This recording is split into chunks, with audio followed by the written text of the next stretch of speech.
Halo guys, jadi kami dari kelompok 11 mata kuliah Psikologi Abnormal. Di sini kelompok kami ingin mempresentasikan hasil dari review film tentang film gangguan psikologis. Nah, jadi sebelum kami mempresentasikan review film yang telah kami ambil, jadi saya ingin memperkenalkan anggota kelompok dari kelompok 11. Nah, saya sendiri adalah Wawan Nathanael, kemudian ada rekan-rekan saya. Nama saya Alvira Ferdianti. Saya Dela Reina Sution. Saya Muhammad Farid Erdin. Dan saya Muhammad Andria.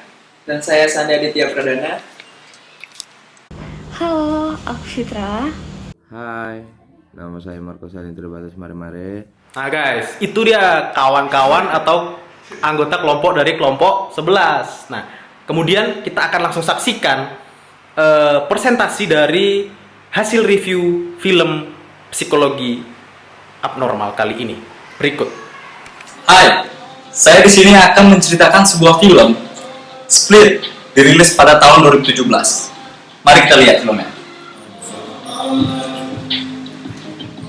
Di sini ada resume film dibintangi oleh James McAvoy sebagai Kevin Wondercraft. Kevin Wondercraft ini memiliki 23 kepribadian yang berbeda-beda. Dalam film ini ada 5 kepribadian yang lebih dominan, lebih banyak muncul. Barry merupakan kepribadian memimpin semua kepribadian yang ada pada tubuh Kevin Wondercraft. Barry memiliki kewenangan menentukan giliran siapa yang akan mendapatkan cahaya. Cahaya yang dimaksud adalah mengambil alih tubuh Kevin. 23 kepribadian tersebut duduk di kursi secara berurutan. Namun Barry yang menentukan siapa yang akan mengambil cahayanya. The Hodge merupakan kawanan dari kepribadian yang lewat atau tertindas di antara 23 kepribadian tadi. 3 kepribadian yang dianggap The Hodge di antara 23 kepribadian adalah Dennis, Patricia, dan Hedwig. 3 kepribadian yang ingin mendominan di dalam tubuh Kevin. Selanjutnya, teori dasar. Istilah kepribadian berarti ciri-ciri watak seseorang individu yang konsisten, yang memberikan kepada suatu identitas sebagai individu yang khusus. Kalau dalam bahasa sehari-hari kita anggap bahwa seorang mempunyai kepribadian. Memang yang biasa kita maksud ialah bahwa orang punya kepribadian ciri watak yang diperlihatkan secara lahir atau konsisten, kepribadian yang ada dalam diri kita sendiri. Tingkah lakunya sehingga tampak bahwa individu tersebut memiliki identitas khusus yang berbeda dari individu lainnya. Itu yang dikatakan Konjarat-Nigrat pada 19. Jika dikaitkan dengan teori kepribadian, salah satu tokoh bernama Kevin Wondercraft yang diketahui memiliki banyak kepribadian ini menderita gangguan mental yang disebut dengan multiple identity disorder atau disorder identity disorder. Selanjutnya akan dijelaskan oleh kawanku tentang teori dasar. Nah, oke, selanjutnya.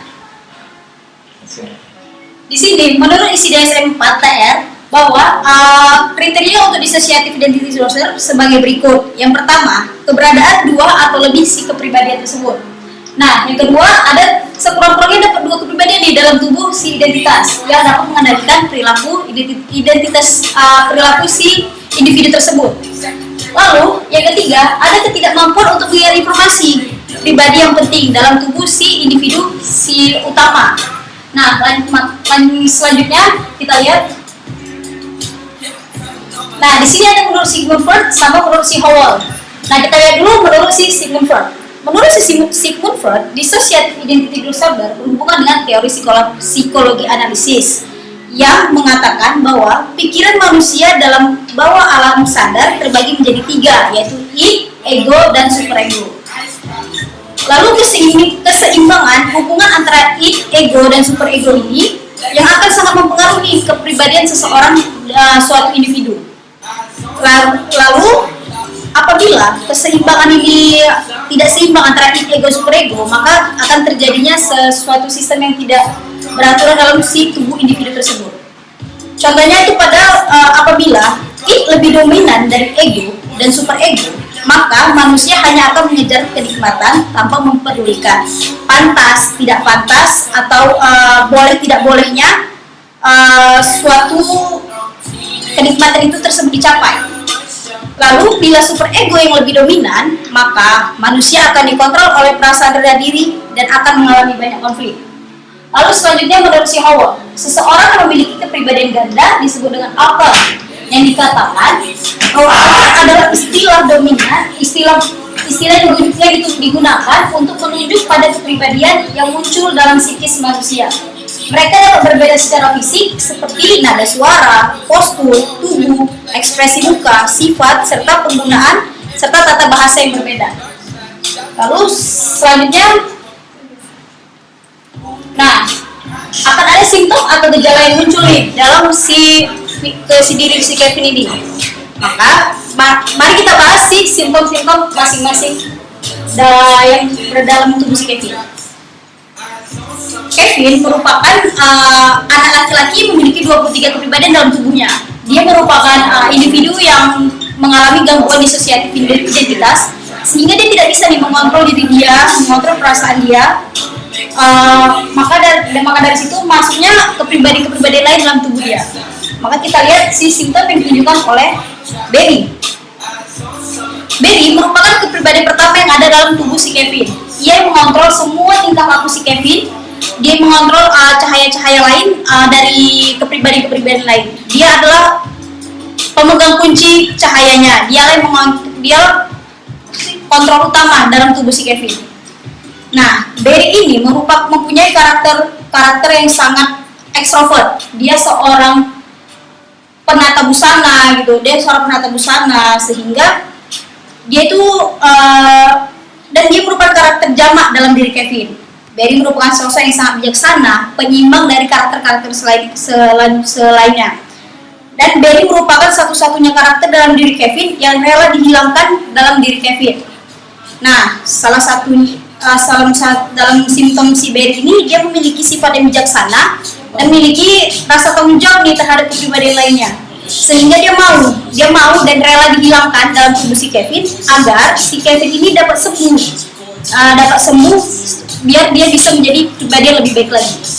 Lalu ada kepribadian yang ditunjukkan oleh Hedwig yang akan dijelaskan oleh teman saya. Simptom yang ditunjukkan oleh Hedwig. Hedwig ini adalah bocil yang memiliki kaos kaki berwarna merah. Hedwig ini termasuk karakter yang ada dalam tubuh Kevin, yang merasa diri dia adalah anak-anak yang berusia 9 tahun.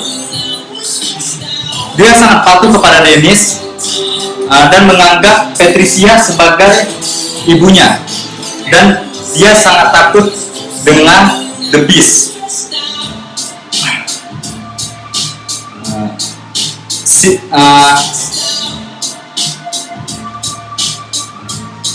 The Beast yang akan muncul sehingga dia selalu meminta perlindungan oleh Patricia.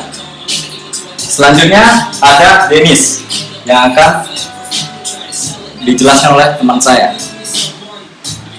Nah, lanjut simptom yang ditunjukkan oleh Dennis. Dennis dapat memegang kendali si Kevin apabila si Hedwig ini memberi cahaya kepada si Kevin. Memberi cahaya kepada si Dennis. Karena pemegang cahaya utama itu kan si Barry. Nah, Hedwig tadi dia itu punya kelebihan, dia dapat sesuka hatinya dia muncul kapan saja. Sehingga dia merebut cahaya tersebut dari Barry dan diberikannya kepada si Dennis tadi. Dennis merupakan karakter yang arogan dalam tubuh si Kevin. Dia ingin menguasai diri si Kevin sehingga agar dia menjadi karakter utama dalam tubuh si Kevin tersebut. Barry ini merupakan karakter pribadi yang mengidap gangguan obsesi kompulsif, yang dimana dia itu memperhatikan sekitarnya harus tertata dengan rapi, harus secara sempurna, peletakan barang itu harus sesuai pada tempatnya. Dan si Dennis ini orang yang sangat menjaga kebersihannya. Dan kita dapat melihat perilaku si Dennis ini pada scene si Dennis yang dimana dia ketika masuk mobil saja dia membersihkan tisu, dia tuh harus pakai sarung tangan dulu untuk ambil tisu kotor. Lalu dia juga meminta si korbannya untuk membersihkan kamar mandi. Dia meletakkan label-label sabun-sabun itu sesuai dengan kegunaannya.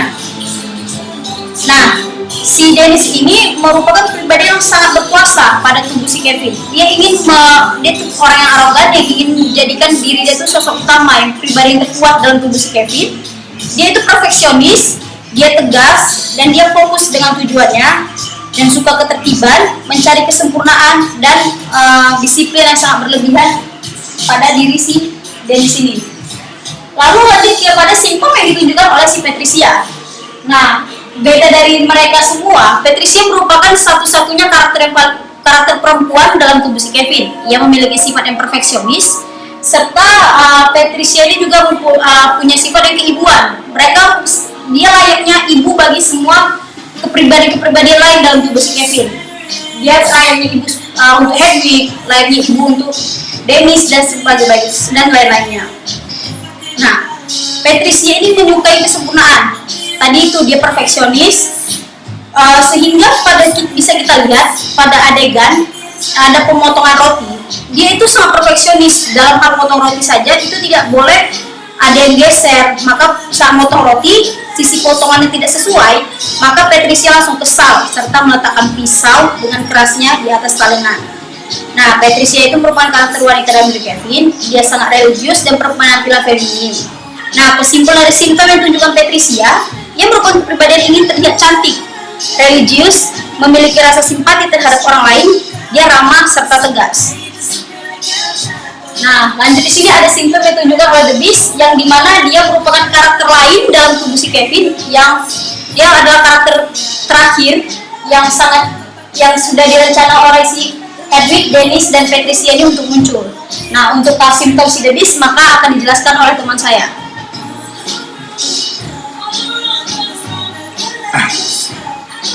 The Beast ini keluar pada akhir jalan cerita.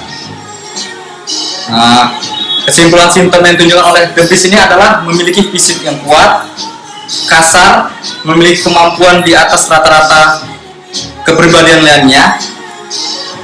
Simptom kepribadian ganda yang terjadi adalah tokoh terus memiliki kondisi yang berubah-ubah, apalagi saat kepribadian yang satu bertukar dengan kepribadian lainnya. Lanjut.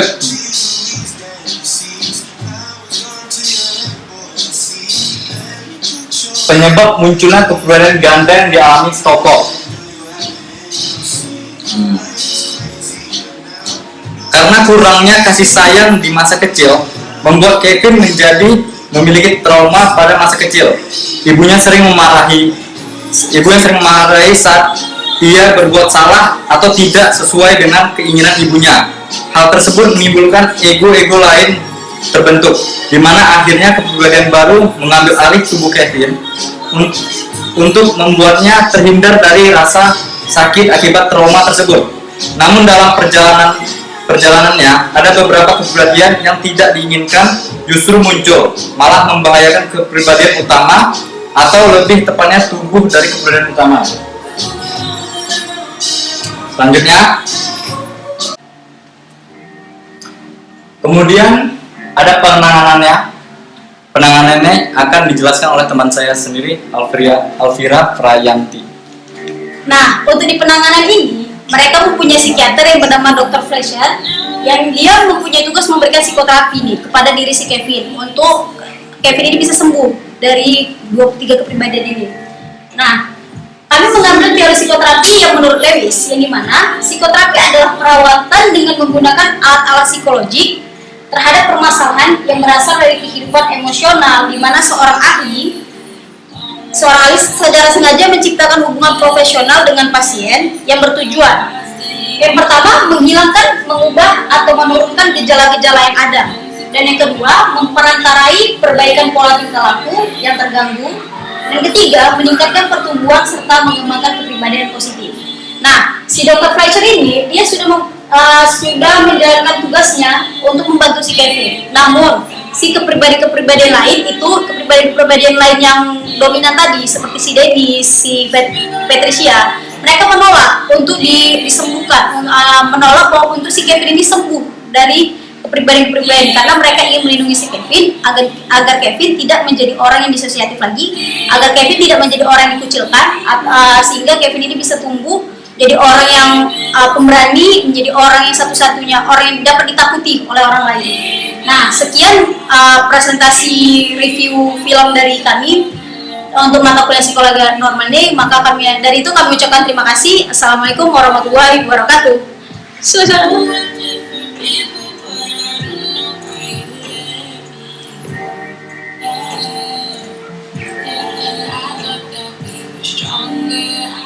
Oke guys, jadi itulah presentasi dari kelompok 11 tentang analisis film gangguan psikologi abnormal. Sampai jumpa di video berikutnya. Sampai jumpa.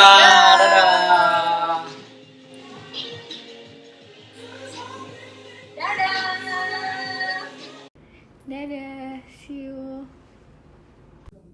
Dadah.